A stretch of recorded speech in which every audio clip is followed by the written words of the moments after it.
Hey everyone, welcome back to the episode. Today, Tim and I are talking about, this is a big mindset issue, and it's what I hear quite a bit over the years in both therapy and coaching sessions. And it's this sentence, that's just who I am. And I can't change because this is who I am. Whether it be, I can't do it, I'm not good at that. So we're going to get into it. That's just who I am. I'm going to delve into how to change your mindset when this shows up for you, because I think it shows up for a lot of us. I know I've had to really work at changing my mind in the way I think when I have, for me, I think of it as me being negative or me being pessimistic. And I have felt that it was realistic. Well, this is just how I am. And I don't think it can change. And not that I kind of didn't want to, but I felt that it couldn't, so why try? I think a lot of us have felt that way either now or we have felt that way throughout our lives. Yeah. I think, does that speak to, and I'm sure we're going to get into this, but does it speak to fear, right? Like, does it speak to like you're frozen, you can't make a move because you're indecisive, right? What does it speak to? Yeah, you're starting to get into it. Yeah. Yeah. For many people, it comes from fear. Well, let's talk. But first, before we get started, we're going to do something we haven't done before. And we're going to read some comments that people have left for us. Now, I, sort of the dummy that I am, I didn't even know, because we're on Spotify and I got an email from Spotify for creators, and they were showing me my reviews. And I have never looked, and I've never even known how to look. I've paid so much attention to Apple and iTunes because that's really was sort of a litmus test for how well you were doing as a podcaster. But Spotify has really come up big time. I went into my account and I was reading a couple comments. So I thought, you know what? I'm going to be, unlike maybe a lot of podcasters who only tell you all the really positive rave reviews of their podcast, I'm going to read a couple. One is a question or for advice and or our thoughts. And another one is this person asking me a question about the two of us and our dynamic, which, okay, I'm going to read it. Yes. Can I name the segment? Sure. So it's going to be this segment when we do this, because we'll do this again and again. It's going to be called B&A Q&A. Be a badass, confident question answer. Okay. You like that? B&A Q&A. Okay. All right. So this is from a couple of months ago, and it's from Anthony. And he said, hey, I love the content, which is wonderful. Thank you for that, Anthony. And he says, just a few questions. He asked his first question that I think was kind of silly. Asking a silly question, sort of. I think, Anthony, I think you're being silly. He's talking about artificial intelligence. Something about his car knows when I'm drowsy. Why can't it tell when my arms are folded? It's a good question. I'm like, oh, yeah, you're right. Well, you know what, Anthony? One day it's going to be able to tell you when your arms are folded in the car. I think it probably already knows they are. It's going to be looking at you. It just hasn't shared it with you yet. Right? Yeah. That's fair. Yeah. Okay. And that was first question. The second one was, now this goes back to the episode we did this summer on Schadenfreude after the Coldplay incident with that couple that was having the affair. The camera went on them and it was the kissing cam, which is show at all the sporting events and concerts, up many. And it went on them and they both tried to duck out of the camera's view and they got caught. And it was a whole thing. It was all over the news for like a week. And we did a whole episode on Schadenfreude, which is delighting or finding enjoyment in other people's pain. So it was on that episode. And he said, is there a dynamic between the two of you? Now, Tim doesn't know this question. He's hearing it for the first time, as well as all of you who are watching and listening. Is there a dynamic between the two of you that makes you, Anna, want to and or need to interrupt him in his thought process? Why would you shame him for sharing his airplane meme, but then duck responsibility for, he said, sorry, all I can think of is the ridiculousness TV show Schadenfreude that you so clearly exhibit? Wow. I know, right? All righty then. I like that. Who's this guy? We need to have him over. Anthony. Let's bring him in. Let's have Anthony come on over. Let's talk. No, but I mean, he does make a point because that's maybe what he saw or what he heard. And I get that. That was the impression that was made on him. That's the impression that I made. And I'll take all that. Yeah. And I didn't mean to do any of that. And you have never said anything to me after an episode of you made me feel this way. You've never said that or I felt this way. No. Have I said like, let me finish a point maybe? Yeah, sure. But you like, said that. I'm trying to remember now. I'm trying to remember that. I would clearly remember the airplane story, but I do not right this second. Well, I do know what Anthony picked up on, which is probably accurate. I do get annoyed because you talk about that movie Airplane, and I do get impatient with you. I mean, I love Airplane too. I remember seeing it when I was young, and we've seen it as adults, and I do love it. But you talk about some silly stuff that as a woman I get impatient with, and it showed up. Hey, we're really real here. This is how we are, and we're all about the realness and being authentic and showing vulnerability now too, right?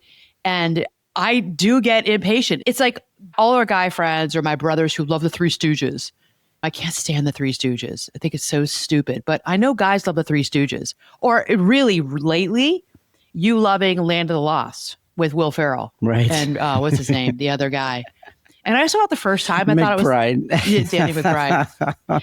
And I remember watching it years ago. You will watch it on repeat. Oh, for sure. And so will the boys. Our three boys watch it. You guys still laugh about it. And as a woman, I'm like, ugh, I'm so sick of this. I like Will Ferrell. I like Danny McBride. I think they're very funny and I love humor. I'm all about the humor.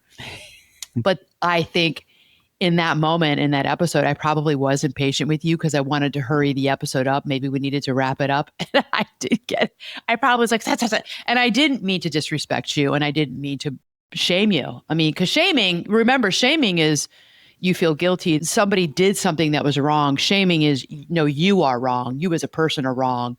And I would never, ever, ever want to shame you as a person or make you feel like there's something wrong with you. I think I just got I don't remember this, but I probably got impatient because you were talking about Airplane again. Right. I mean, so let's give him a little bit of credit for this because. Well, I appreciate that. I actually appreciate that Anthony, that you took the time to write that. I appreciate that a lot. Yeah. And, go ahead. And then just from a dude's perspective, I think there's some appreciation when another guy can recall a certain line or two in the moment, like it pertains to whatever you're living in the moment, wherever you are. And the guy brings out some crazy funny line from some like movie like Tommy Boy or Monty Python or something like that. There's like some appreciation, so like, nice job. That was a solid quote right there. You know what I mean? Guys just like that kind of stuff. Why? Who knows why? Well, and I feel like so much of me is male. I never thought I was born in the wrong body, but I'm a tomboy. And I always, when I was a kid, always wished I was a boy. Yeah. And I love that kind of humor too. I was just with our good friends, Jen and John, and John was like crying, laughing because she didn't want to eat something. And I was trying to put it in my friend's mouth, give her like, just take one more bite. And I'm quoting from Monty Python, "'Tis but another bite." And was that Life of Brian? He's like, "I can't eat another bite." The guy's huge. Ends up blowing up. If you know Monty Python, you know what I'm talking about. It's the end scene. It's so funny. And we quote Tommy Boy. We quote all the time, especially from SNL. But in that moment, I did get impatient. What is it? What's the movie with Fat Bastard? That one, we quote that one all the time too. I can't. Oh, Gold member? That's you all know. What's his name? Mike Myers. Yeah.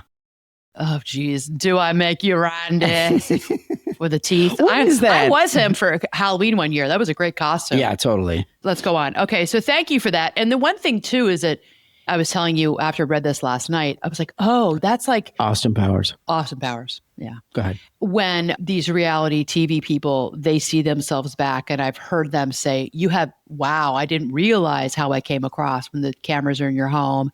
I didn't realize my body language and the tone of my voice and kind of like how bitchy I sounded. I look like a jerk. I didn't mean it that way. But when you sit and you watch cameras on you, you start to see how the world sees you. Yeah. Or you start to see how you show up in real life. Yeah. Like, oh, I didn't mean for that, right? Well, I find tremendous value. So I will go back. We drop these on Thursdays, typically. Right. The episodes, right? I'll go back, and that might be part of my morning routine on a Thursday, is to watch maybe the first, 15, 20, 25 minutes of the episode, because there's value in watching how did things go? What were the dynamics? I can never watch it. I cringe. But it's the feedback. I cringe at my voice. I cringe at me. I just tune that stuff out, but I'm looking at like, how's the lighting? How's the angle? What did we sound like? Did we say something that like, what, you know what I mean? Just the back and forth stuff. Right. There's it's good value for that, I think. Okay. And then this is from Andrea. She asked a question. Can you talk about what I call air quotes spite haircuts? Had a disagreement with my ex, and some of my kids came home with bad haircuts and they were upset. As a hairstylist, I've also seen this firsthand and refused to do it. So she got into an argument with her ex, and then it sounds like he or she, I believe it's he. Okay. They took the kids to get their haircut on their time and came home with haircuts they did not like. And the kids are upset about it. And it sounds like the mom's upset about it. And she's a hairstylist herself, and she has seen this before. Yeah, I think it's a spite haircut. I think it's passive aggressive big time is all I can say. Now, remember, this is just my opinion. I'm not your therapist and I'm not your coach while doing this podcast. But just reading this, I'll tell you, I mean, yeah, it's passive aggressive behavior.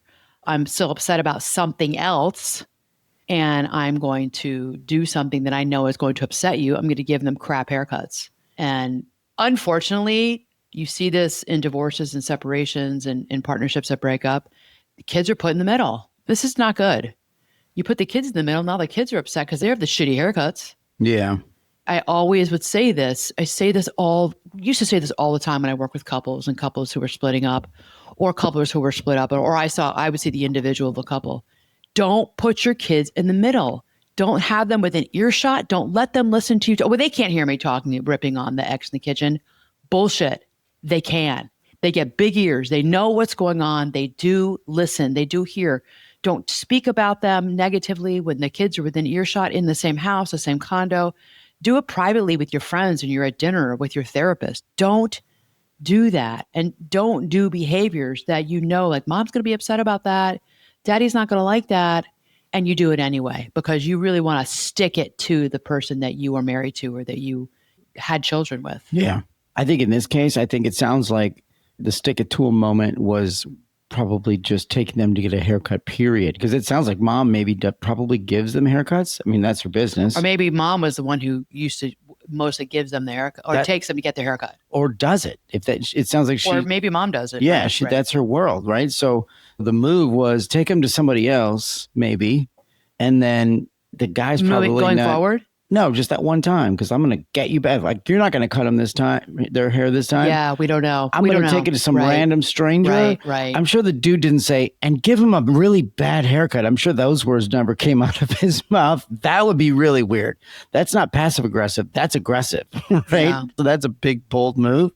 But then when they came back, mom's got a critical eye because that's her world. And she sees the haircut and it's like, ooh, in her mind, it's like, that's a bad haircut. And if this was a client of mine, I would coach you up on how to have a conversation with that person. And we would go through exactly how you would broach this issue. Now, this was a couple of months ago. It actually doesn't even matter. If a client's talking to me about this, my job is to coach you up on communication, conversation, and how to do your best to get something resolved so that you come out of it feeling like I took the high road and I did the best I could have done in this situation, and how to get you both to agreement. That's why people hire me. This is what I do. It's conflict resolution, really. Yeah. And the most difficult conflict resolutions is not in the workplace. It's in our personal lives when there are emotions that flare. Yeah. And we don't do a good enough job, I don't think, of conflict resolution. And so many people are not going to therapy or coaching around this, and they need it. Yeah. They really need it. Yeah. Because there's so much good stuff on the other end of that for you. For sure. Yeah. You get to go home from work. Right? You don't get to go home from going home. No. Like you're there all the time. It's your life. Yeah. Okay. Thank you. And I appreciate those 2 comments that I saw on Spotify. Please don't hesitate to continue with comments. And now I'm on there and I'll read them. And you can also, I've always said this, you can also email me, hello@annamarcolin.com for a comment. And also if you're interested in coaching, please, let's get on a call together. So this is your call to action. If you've been listening to me for a while and listening to Tim and you think, yeah, I'd like to work with her. Here, I'm telling you right now, this is your call to action. Let's talk. Let's get to know each other. Okay. Let's see if I'd be a good fit for you. I do have time slots open and let's do it. And if you're maybe not wanting one-on-one, there's also group coaching, and people love group coaching. I've been in group coaching. It's wonderful too. So group coaching is not as expensive as the people who are paying for one-on-one. Some people say, no, I want one-on-one. I don't want to do the group thing. I get that too. There's that camp. But there's people who they don't want to pay as much, but they're going to get the same value. And in some ways, it's a different and better value these people get to know each other and they become really close in the stories and the narratives, and we learn from one another. And I'm teaching you all in a small group format. It's usually, sometimes it's 6, 8, 10 people. I don't like to go beyond 10 because then I lose the intimacy of all the people who were in the class together, but it's wonderful. So don't hesitate. This is your call to action. Okay. Perfect. All right. Okay. So this episode is about really a mindset and how to make mindset shifts. So, and I know I've said this earlier that I am this person. I have done this, and maybe you have done this too, Tim. When you hear people say, or you've thought to yourself, that's just who I am, or I'm just an angry person. I'm just an angry person. Okay. I know this one. I've always been judgmental. Yes, I'm judgy. I am so judgy. And people say it and they kind of laugh and they kind of smirk like I'm a judgy person. When I have heard it, I'm like, I don't really know what to say to that. The person's admitting they're judgy and no one says anything. We all kind of uncomfortably like, ha, ha, ha. But they're making an announcement. They're judgmental, almost as if just be careful because you're going to hear judgment from me and I'm going to say that about other people. But then what happens is you're like, oh, I don't really want to make myself vulnerable to this person because they're going to now judge me when I turn my back. Yeah. But I've heard that one. And then also what I hear all the time in my office is I'm just not good at relationships. I'm just not good at this. And that's why they keep failing, because it's me. I'm the problem. I'm not good at this.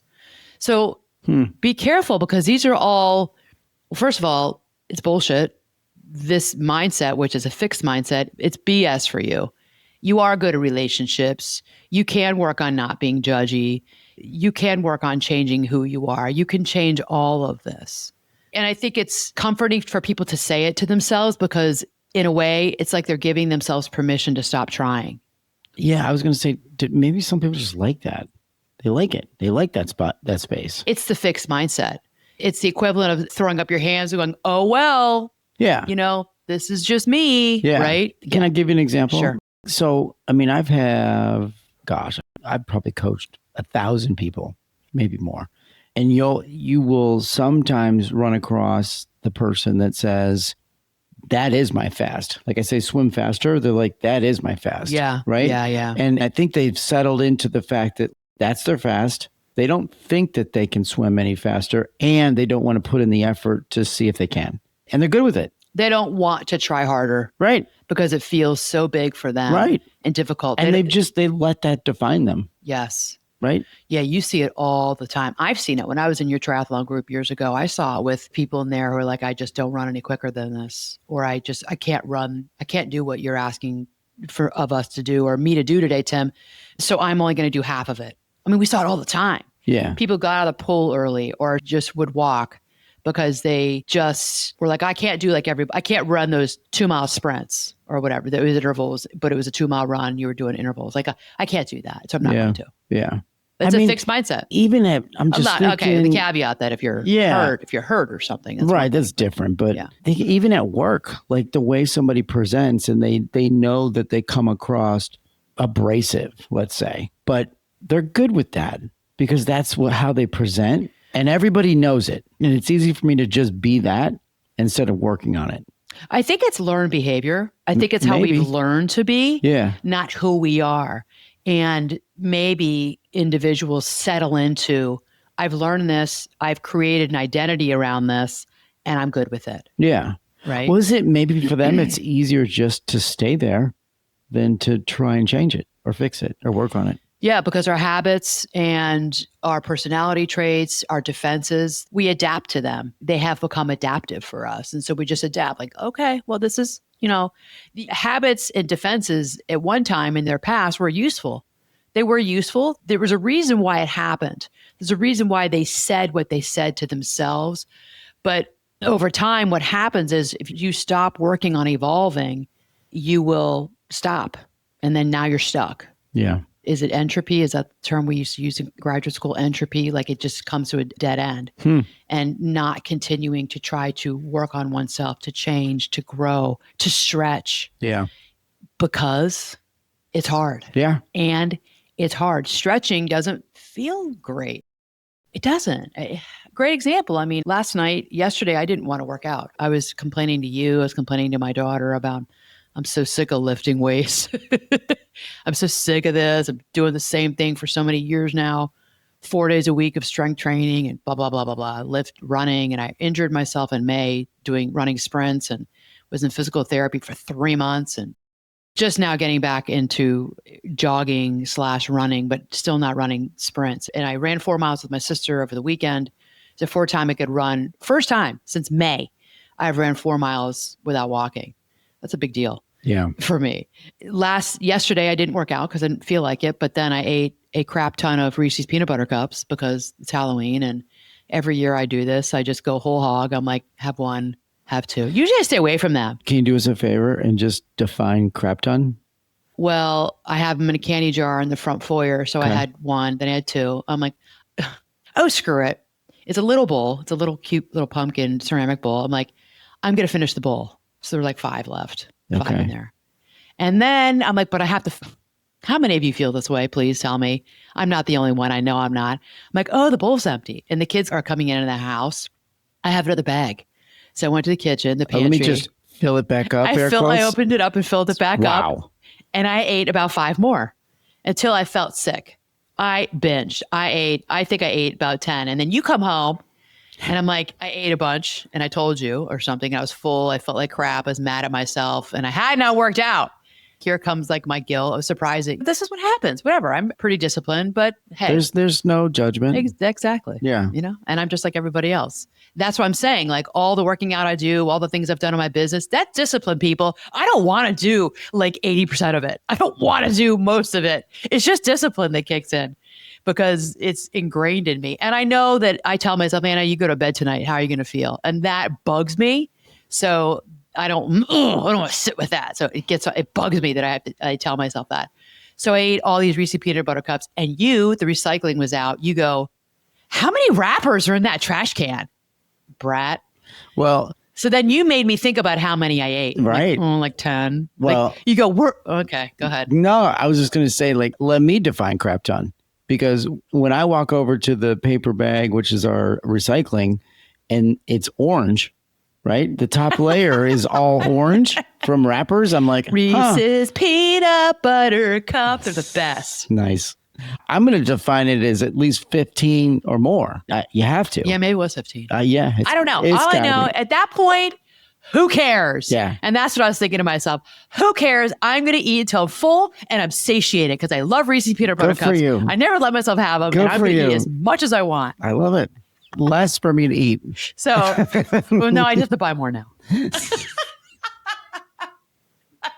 I buy more. Actually, I have to go to Target to return a skirt. And I have to get more Halloween candy. Because I ate it all. I'm here to return my skirt. I'd like to exchange it for some Reese's. Yeah, exactly. Exactly what I'm doing because it's the best. So I was mad at myself and I hadn't worked out and we were watching a show and I'm like, it's only 7:30. I need to go. I'm going to go work out. So I did. And it was a pain in the butt. Nothing in me wanted to do it. And I was trying, I had to really work to move out of the fixed mindset I'd gotten myself into yesterday and to move into more of an abundance or a growth mindset, changing the way I was thinking. But at the same time, it would have bothered me, like I said earlier, because I would have gone to bed feeling guilty. And I also could have stayed, because many of us were comfortable with the guilt.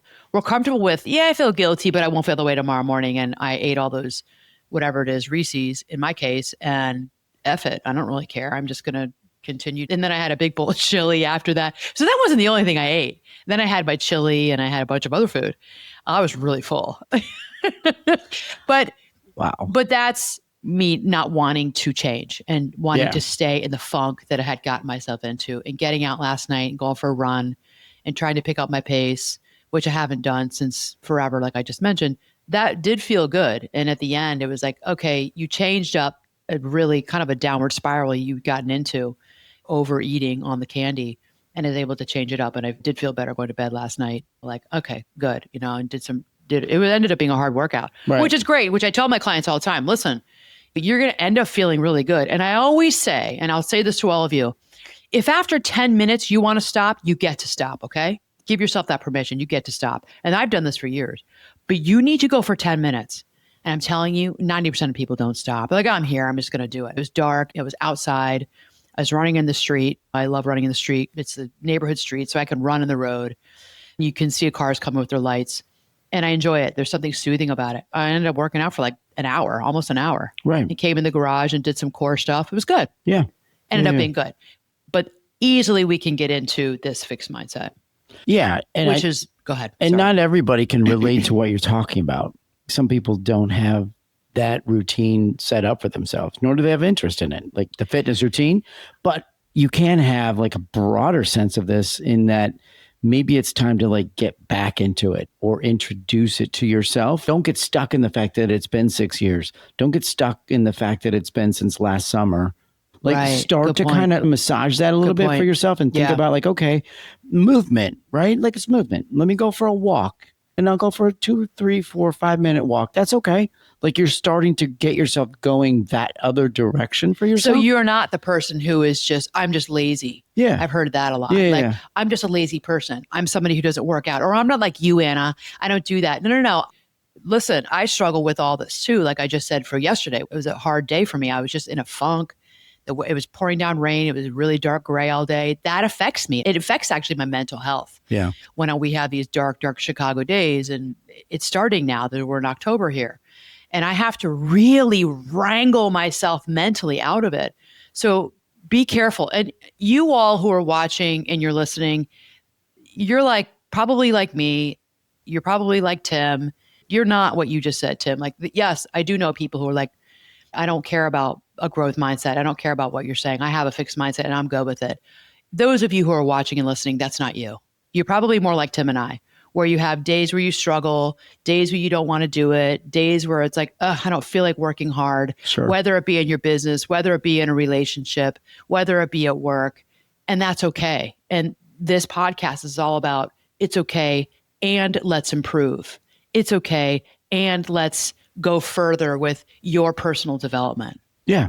Sometimes you just got to nudge yourself. Increasing your emotional intelligence, bettering your relationships. Yeah. Okay. Yeah. So I think that's not a lot of who's watching and listening. Our people. You're our people. Yeah. Listen, we're your people. Right. No, I'm just saying not all of the people that listen to this though are like these avid fitness. Right.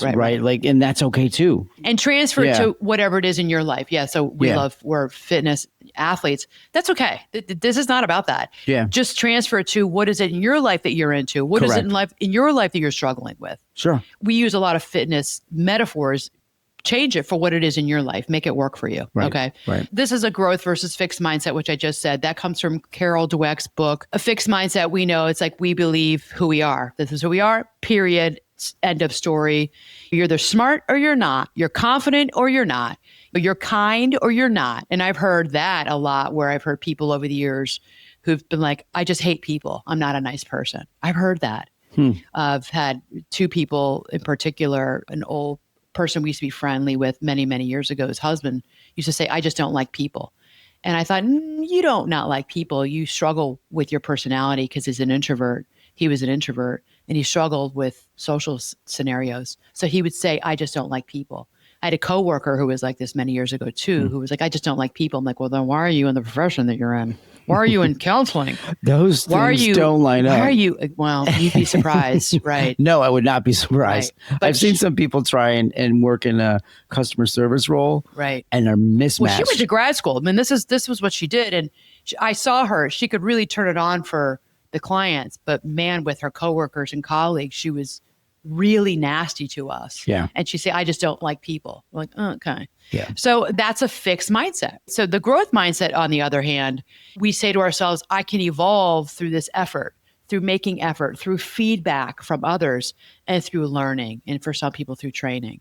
The one thing about the growth mindset, which is hard for people, which is, I think it's imperative, is to be able to listen to feedback from others. If you can take in feedback, then you're in a growth mindset. And I think that's the hardest of the growth mindset, is to get that feedback from people you trust, but people are going to be kind to you, but will also tell you some truths about you. Yeah.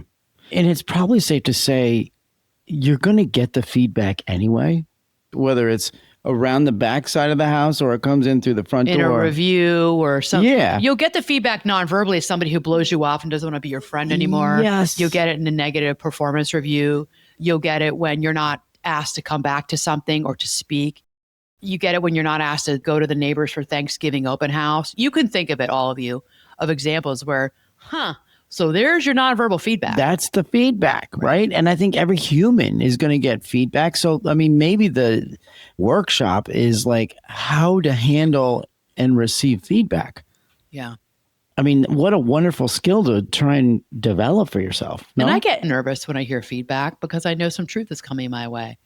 And I tell myself, it's okay. It's not going to kill me. Yeah. And believe me, when you get feedback, and you all know, you never forget it. You never forget the honest feedback that you receive from others. If it's kind, you can take it in. So that's why you have to be really careful of who's giving you the feedback. Because if you're not psychologically safe with that person, you're not going to hear it. And I would tell you, don't take that in. You must have psychological safety with the person who's giving you feedback. You must know that they're in your corner. They have your back. And I love you, or I care about you, and I like working with you, and I need to tell you this. Yeah. Those are the people who can really help you grow in all the different arenas in your life. Right. Okay. So people, and I used to say this, and maybe I've said on the podcast here, I used to say in my office when we do case consultations with my colleagues, I'd say, you know what, people just don't change. And I do believe still that for the most part, people don't change. Because I think that this episode today is a hard one for most people. And my thinking has changed on it. People can change. People don't change.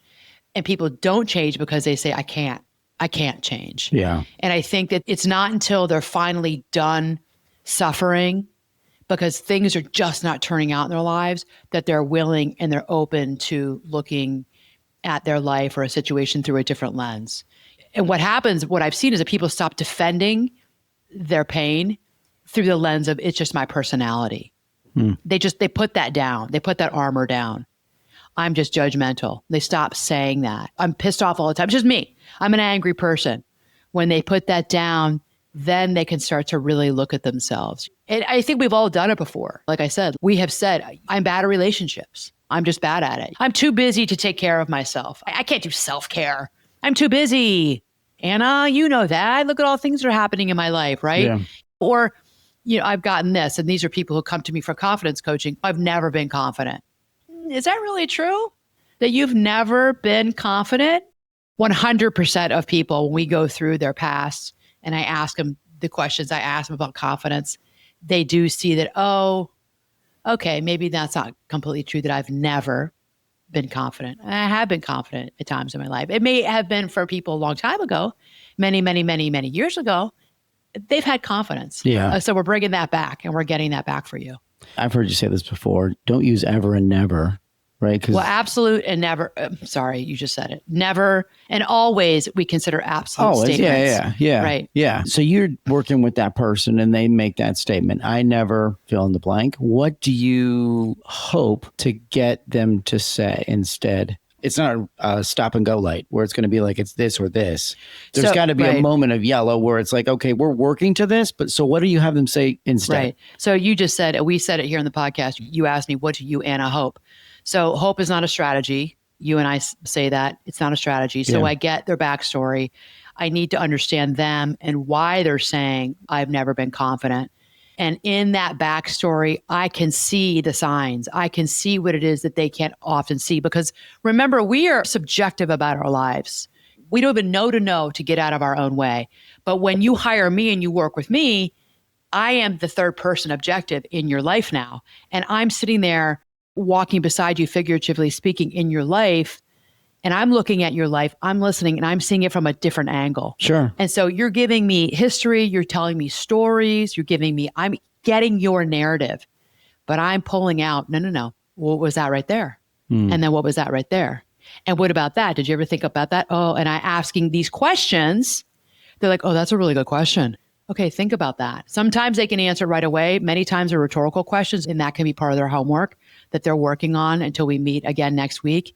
And they see there were times that it was confident. When you asked me that question, I had never been asked that before, and I've never thought about it. I've never thought about it in that way. And from there, we come up with a plan to develop confidence or to gain back the confidence that they have lost. So that's the coaching strategy that I use. It's nuanced. Of course, every client's different, but each person is getting that confidence back. Yeah. But for most people, it wasn't never there. Every now and then, I will see people who have zero confidence or really never did. And I'll be honest with you, many of these people, they have to move into therapy because what you start to see is very, very low self-esteem.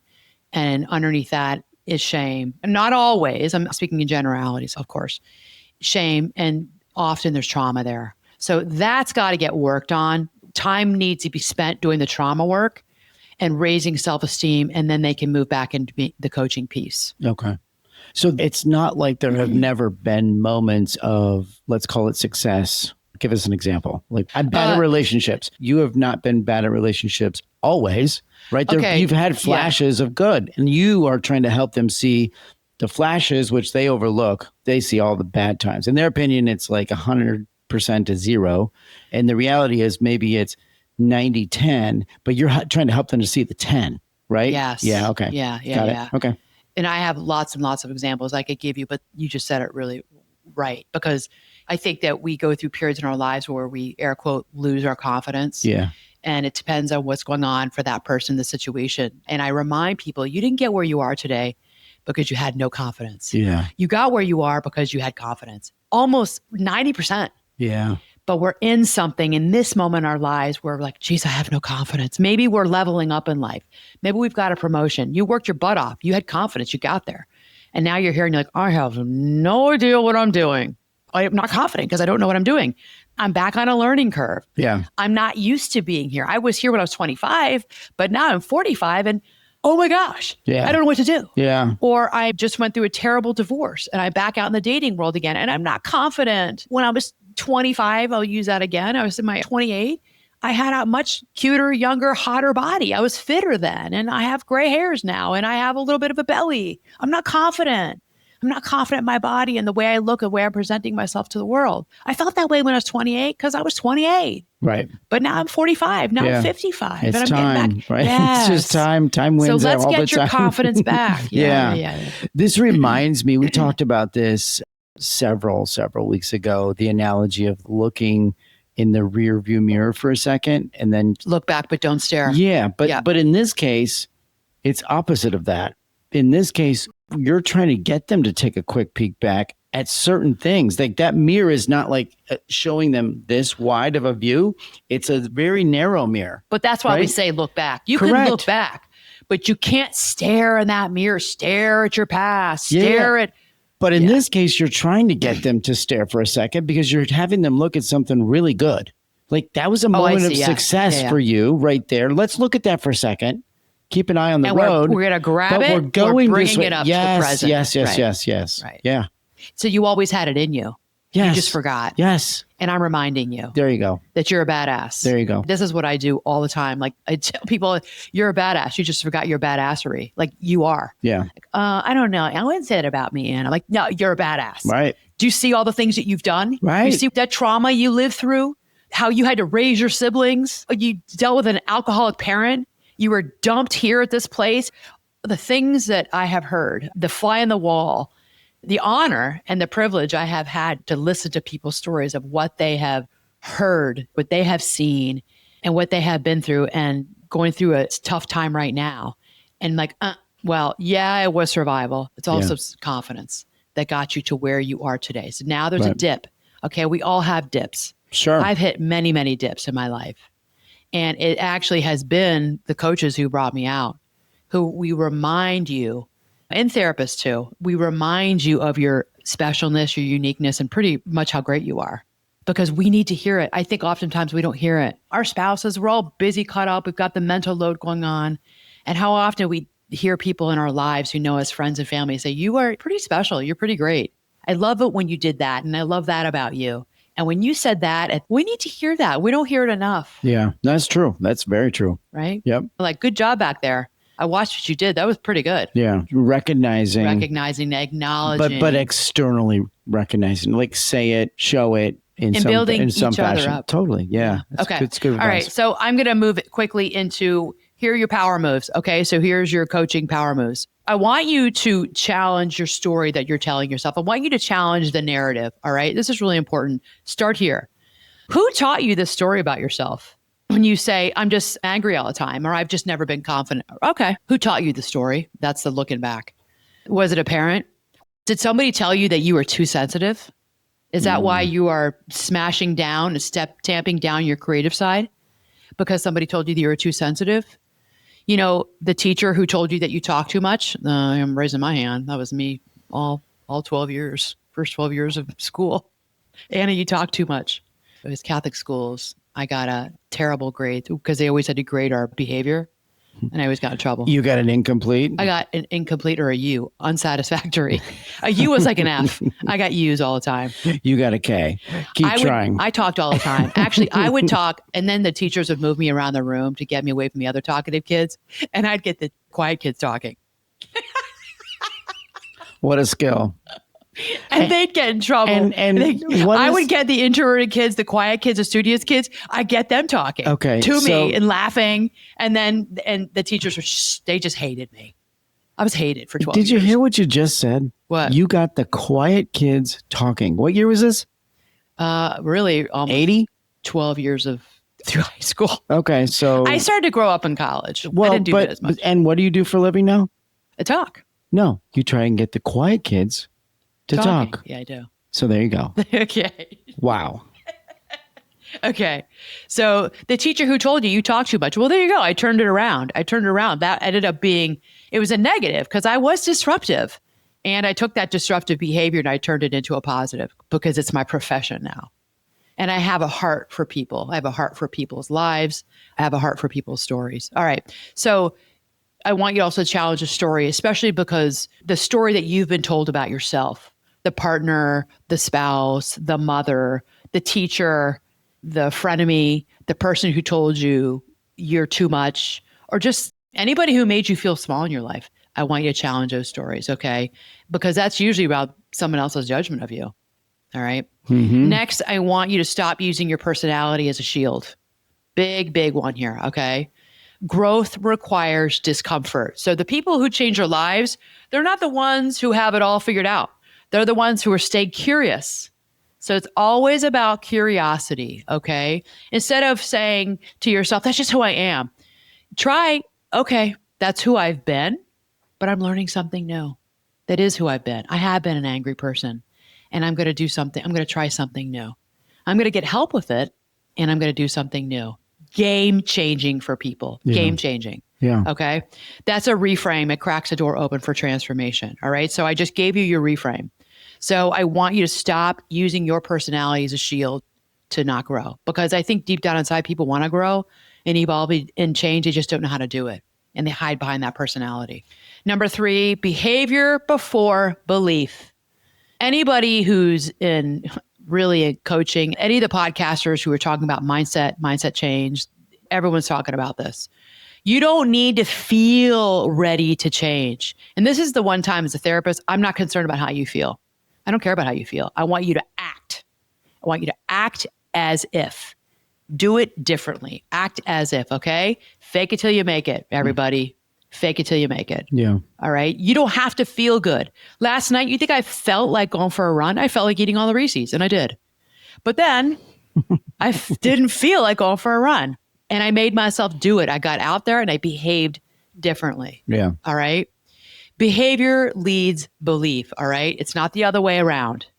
If you believe, what you believe is true, right? They say if you believe you can, if you believe you can't, they're both true. If you believe you can't, then you can't because you believe it. We're not relying on that. We're doing behavior change here. Start showing up as a person you want to believe, and the belief will follow. We used to say this all the time when I worked in psych about behavior change. Dive in the water, feel it, and go. Like, oh, the water's cold. We don't care. Dive in. I don't care. Jump in. Change your behavior, drag the feelings. That you've heard me say many times on here. Yeah. Change the behavior, drag the feelings. Like your blanket, you're a child, you're a little blankie. Drag that blanket behind you. You change that behavior. Your feelings are the blanket. And I remember one patient, this is when I worked in eating disorders. She's like, well, I just want to dip my toe in the water. Could I just dip my toe in the water first? There was a plan for her to probably some behavior change that she was making over the weekend that we were kind of working out a contract. We were doing like a verbal contract. I was working on this with her about you were going to eat all your meals, maybe something, or you were going to have your snacks and you were going to eat all the things that the dietitian said that you need to eat. Well, I just could dip my toe in. I'll do the one snack, but I don't know, Ann. I don't know if I can. I can't do the 2 snacks. Yes, you can. You're going to change that behavior. I dip my toe in the water. No. You're jumping in. I want you to jump in the water this weekend. Sometimes you have to do that. Okay. You can do it. I know you can do it. And cool stories. So many cool stories looking back to those years of behavior change and watching these. For me, my teenagers, 95% of them were girls, females, changing their behavior, coming back on Monday. Like, I did it. I mean, it was a party. It was like hugs and high fives and I did it. Yeah. They changed their behavior. Yeah. Okay. And they didn't feel like it. Let me tell you, you want to talk about a tough addiction? Eating disorders is a tough one. I use that at work, that quote, change your behavior. Drag the feelings. Good. And somebody looked at me like, wait, that actually does make sense. It sure does. Good. So next time you catch yourself saying, this is just who I am, I want you to ask yourself, is this who I want to keep being? Do you want to keep being this way? Or is this just who I got comfortable being? Is this, I've gotten comfortable with this. You can change that. You've just gotten comfortable with it. You can change it. Growth is uncomfortable. It always is for all of us, people. And I'm using that absolute statement right there because it always is uncomfortable. And it is for all of us. It's not easy. It's just not easy, right? Well, it's like you and I both use this, be comfortable being uncomfortable. Get comfortable being uncomfortable because what's also uncomfortable is staying stuck because there's that still quiet voice deep inside of you that wants you to change. There's an unsettledness. Even if it's deep down, it's a very quiet voice whispering to you. It's still there. Right. Staying stuck sucks. Yeah. And I think that's your advice right there, right? If you choose to not do anything, you're going to stay uncomfortable, right? Yeah. You live in uncomfortable, right? But if you choose to become uncomfortable for the benefit of change, you're going to be uncomfortable, but there's a light at the end of the tunnel. There's some really good stuff waiting uncomfortable. For you. Yeah. I'm sorry, that is comfortable right at the end. Right. So that's the advice you should throw out there. Choose your discomfort wisely. Yeah. All right. That's good. I like that. Okay. Let's wrap it up. Cool. Okay, so please don't forget to rate and review the podcast with 5 stars. I love your comments, and I will continue to do this, the questions and the reviews. I thought that was good. I appreciate everything. We're not perfect, and we screw up, and you guys see, you're seeing the real stuff with us. Like, we get impatient, or I'm thinking, I got to move this podcast forward. We got to end at a certain time, so I may cut you off and it's all good. I don't mean to do that. I'm going to go reaching out to Reese's today, see if they'll become a sponsor, and then you can just eat as you want. Okay. Yeah, that's not a good idea. Bad? That's addictive. Those Reese's peanut butter cups that is my kryptonite. And you know that. It's kryptonite. I know. It's hard to even have it in the house. The kids are all the same way. It's not Kit Kats. It's not Milky Way. It's not Snickers. I like all those, but it's peanut butter and chocolate together. If I don't have Reese's in the house and we've got chocolate, I do remember the old commercial. You dipped your chocolate in my peanut butter. You got your peanut butter in my chocolate. Remember that old Reese's commercial from the 70s? And then somebody fell down or something. They're like, oh, they tripped and they were eating a chocolate bar walking down the street and they tripped and somebody had a jar of peanut butter or something and it fell into it. If we don't have it here, I will take, because we usually have some kind of chocolate, like our 70% dark chocolate. I don't care what it is. I'll go take it and dip it in the peanut butter. I'm like, oh, this is so satisfying right now. Okay. It's hard. It's hard for me. So I don't know about that. I'm going to at least ask them. Okay. All right, everybody. Have a good week and we'll see you next time. All right. Mad love.